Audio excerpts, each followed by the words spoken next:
Hi, everyone. We are at the halfway point. I really hope you have been enjoying these videos thus far. Today, video number 5, we are going to give our 3 main characters a bit of a break here. And I am going to read you a scene that not only contains Liana again, it also contains a character that is absolutely pivotal in the second book, which is Hamid Amin, who is also Samir's father. He's an absolutely fascinating character, and I remember one of my early readers for this book saying they wanted to know more about them, and I just kind of squealed and go, well, you're gonna! He doesn't really show up in person until quite late into the novel, but he really is a fascinating character, and I really hope this scene kind of illustrates a little bit of what makes him a bit interesting and a bit different from most of the others here. Alrighty, so good morning, Miss Nahum.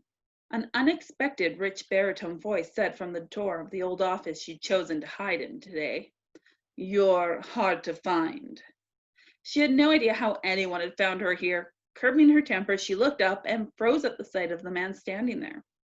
Had she been a believer in ghosts, premonitions, or time travel, she would have thought the unsmiling man in front of her was Samir in another 30 years.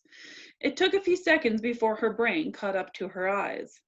This wasn't a ghost from the future, but Samir's father. She'd heard of him. He was a legend within the Nergal. As she studied him, she noticed the small differences beyond the lack of a smile in his age. His skin was darker, but his eyes weren't soft and kind. This was a much harder man than Samir, a man who fit the stories she'd heard. Are you going to say something, or sit there looking like an idiot? Despite his words, there was no anger in his voice.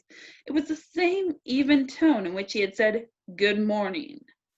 He ventured no further into the room as he waited on her to verbally acknowledge his presence. Liana bit back her initial response to that comment. It was something she had a lot of practice doing in her lifetime. If this man was who she suspected him to be, she would be best off treading lightly. My apologies, you surprised me. I didn't think anyone knew where to find me. Can I help you, sir?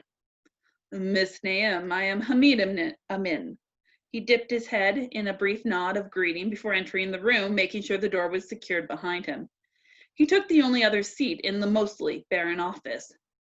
Your reputation precedes you, Mr. Amin. Liana wondered why he was showing up only now. It was pushing on to the second week since Samir had arrived at the facility. Even with a 9-hour flight from London, she would have expected him sooner. Would you like me to take you to see Samir? No, Hamid said. I am here in both an official and unofficial capacity. Liana wasn't sure what to make of this visit or this man. She would have thought he'd be more eager to see his son. I was under the impression that you had retired. I am, but if you would please check your emails, you will see correspondence from Councilman Stéphane Lacroix. That will explain my presence here. Hamid waved his hand in impatience at her hesitation. Now would be a good time. So, as always, I really hope you do enjoy this little bit of a snippet here. I do find Hamid to be a very fascinating character, and I really can't wait to show you more about his life in Rising Darkness, which is the second book. But as always, leave questions below in the comments, and like, share, follow, whatever you want to do, and have an absolutely wonderful, wonderful day.